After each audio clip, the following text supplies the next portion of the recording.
Hey there, welcome back to No Reservations, Kasey Anton's Guide to Restaurant Success. And this is episode 35, so fun, titled Red, White, and Barbecue. I did not come up with that title, but it's cute. Probably not the first time you've heard that. Definitely not the first time I heard that. And obviously, when this launches, I hope it's around the 4th of July, I'm guessing, which is why I'm recording it, which is just right around the corner from where we are right now. And barbecue. So I think this episode might go in a slightly different direction than you might be thinking based on the title. Slightly different, or maybe a lot different. We'll see. So red, white, and barbecue. It's basically how to make the most of your 4th of July sales, for lack of a better term or way to put it.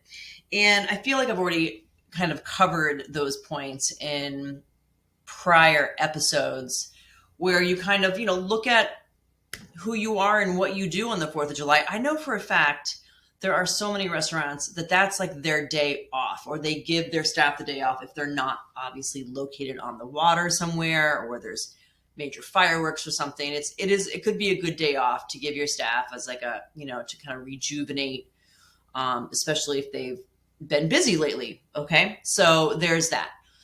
If you are a restaurant where it does make sense to stay open on the 4th of July because you can bring in crowds for various reasons, then there are other episodes that I've already recorded about fun things you could do. You've heard me talk about sangria a million times, any type of specials that might go with the holiday, red, white, and blue theme, blueberries, strawberries, whipped cream. I mean, you don't need me to tell you. You can go on Pinterest or anywhere and probably come up with some really fun 4th of July-ish type dishes that could sell and could definitely probably bring in some really good profit margins. Because as you probably know by now, if not, I'm here to tell you, when it comes to the holidays or around the holidays, people are a lot less price sensitive. That is across the board fact. It doesn't mean it's 100% true, but overall, the overwhelming majority is a lot less price sensitive because it's a holiday and we kind of assume like we're going to pay more. Of course, it's dependent on who you are, your restaurant is, and where you are, but that is very true. So I'd be less price conscious. I'm not saying gouge, but you could probably do something really fun with simple strawberries and whipped cream and maybe throw some blueberries on the plate when it comes to whether it's an appetizer or a dessert. You can choose that. You don't need me to do that today. Here's what I do want to talk about, though, is the barbecue part. And here's why. Now, I think this could pertain to everyone. However, if you are a restaurant concept that barbecue just doesn't make sense for you because maybe you serve sushi, or you're vegan, or you're a entirely seafood restaurant, still listen. I'd still listen because you might get something out of this. But when we're talking about barbecue, which is, when I think of barbecue, I think of meat, right? And I think of a way that's going to be cooked that's usually kind of slow roasted, slow cooked, and tender. And then, of course, you may or may not think of barbecue sauce on top of that. But the way I think of it is more of a slow roasted. And I think a lot of people think of it that way. So it could be kind of like, carnitas, pulled pork, things that you can just shred with a fork. Chicken, pulled chicken, you know what I'm talking about, right?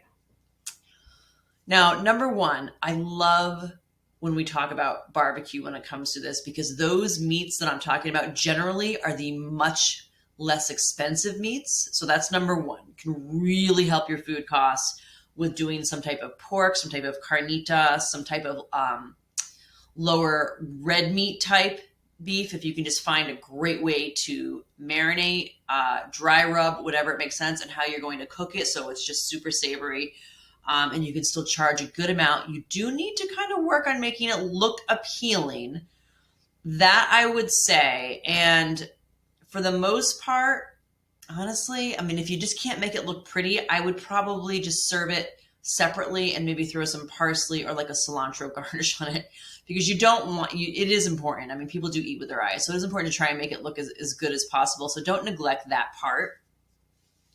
So one, when it comes to these slow roasted type meats that are usually the generally cheaper cuts, you can make a really good profit margin on those. but even more so, they travel really well. So this could be a huge, huge boom to your takeout, to your catering, to a family style special you want to offer without having to, well, you could actually do family style in-house, right? You could invite families in and maybe have some lawn games if that can work for you, and do a family style type barbecue all day long with cornbread and sides. Great. That would be great, and that's fine. But what I want to focus on is the takeout part, because it does travel well, and because it even tastes better the second and third day after. So what I love about this is not only the great food cost you can get out of it, but the fact that it's something that people normally would get to go. So you're not wasting, for lack of a better word, a table and chairs in your restaurant. You can get people to pay the same price, but take it home.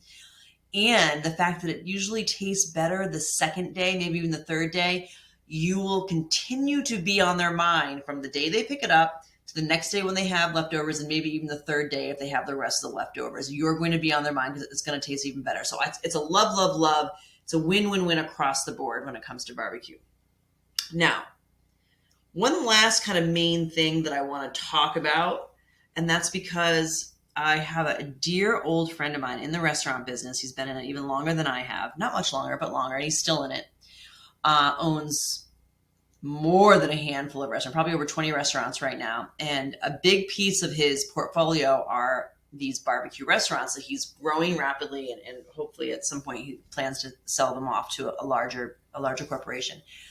But when I was talking with him just the other day, and we try and catch up like every other month or so, he's great. Lets me kind of pick his brains on what's going on in the trenches.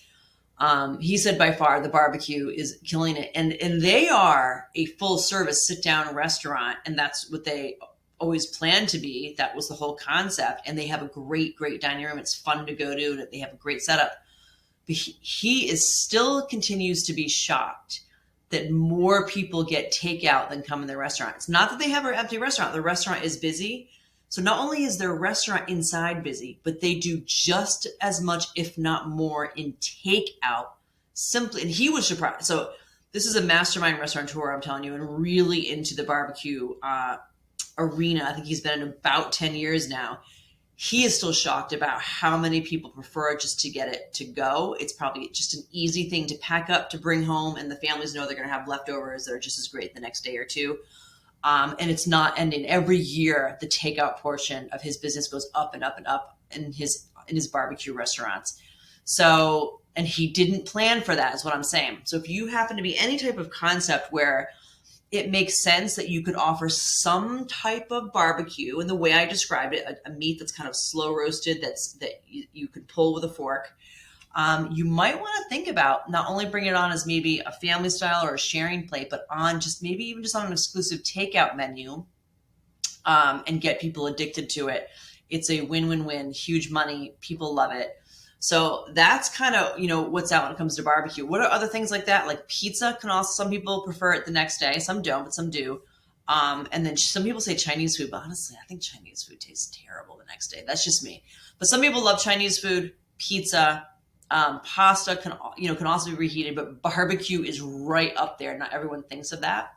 So that's what I love about barbecue. But then also, and to kind of wrap this up, the side dishes that go with barbecue are also money makers. And you know what they are. They are the cornbread or the different variations, the bacon jalapeno. There's a million different variations you can do of cornbread. Cheap and easy to make, big money maker. Sell that on the side. Coleslaw, mac and cheese, all of these things. If you can just do your own take and make it really good, don't go, buy the Kraft macaroni and cheese, cook it, and then think that you're going to sling it for $12 for a side dish. No, like come up with your own recipe, maybe your own take on it. But all of the side dishes associated when it comes to what people would normally think of barbecue all have really great profit margins. They're great for family style or catering. They're great for traveling, so people are still happy when they get home and open it up. And they're certainly great for leftovers. So I know this was our red, white, and barbecue episode about the 4th of July, and I hope you do have a wonderful and very festive and awesome 4th of July, whether it makes sense for you to close and just go enjoy that with your friends and family, or whether you're going to slay it and really make one of your best nights, days of the year. Either way, I want it to be super profitable and incredibly awesome for you. But barbecue, barbecue, barbecue, keep that in mind. See what you can do if it makes sense for your concept, and you might be surprised at how well it does. And honestly, it's cheap enough that it's worth giving it a shot for a solid month with a marketing plan wrapped around it, reaching out to your guests, some table tents or whatnot within the restaurant, just to see if you can get enough people to get it and get some feedback from them on it and if it will work for you. So there you go. This one was nice, quick, and simple. But I hope I am leaving you with a fantastic month of July, and we'll see you on the next one. Thanks so much. Bye.